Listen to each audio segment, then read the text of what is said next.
દેવી ગયા પર બે દીકરા તો બે એક જ કરું છું દાડી કરું ક્યાંક મળે તો જાવ તમારા દીકરાને શું હતું? મારા દીકરાને મોટાને હુમલો આવ્યો નાનો છે રેલમાં કપડું ટ્રેનમાં? બરોબર, કંઈ વાંધો નહીં. બા થોડોક ટાઈમ આપો મને, 2-3 દિવસમાં કાંઈક ને કાંઈક સેવાઓ અમે લઈને આવશું. હા ને?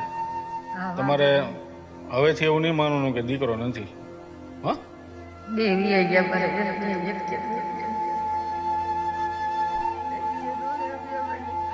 તમારે બા ચિંતા નહીં કરવાની.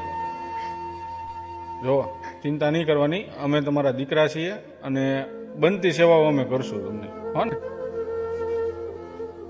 તો મિત્રો તમે જોયું એમ કે ભગવાન જ્યાં દુઃખ આપે ત્યાં બહુ દુઃખ આપી દેતો હોય છે.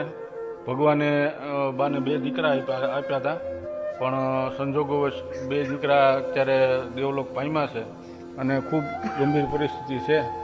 તમે બાનું મકાન પણ જોઈ શકો છો. આવી નાની એવી બધી ઝૂંપડીમાં બા પોતાનું ચૂલે રાંધીને ભરણ પોષણ કરતા હતા. પણ બા હવે કાંઈ ચિંતા નહીં કરવાની અને તમારે હવે આહુડા તો પડવા જ ન જોવે. બરોબર? કાંઈક ને કાંઈક સેવાઓ કરશું, બનતી અમે મહેનત કરશું તમારી માટે. હા ને? આવો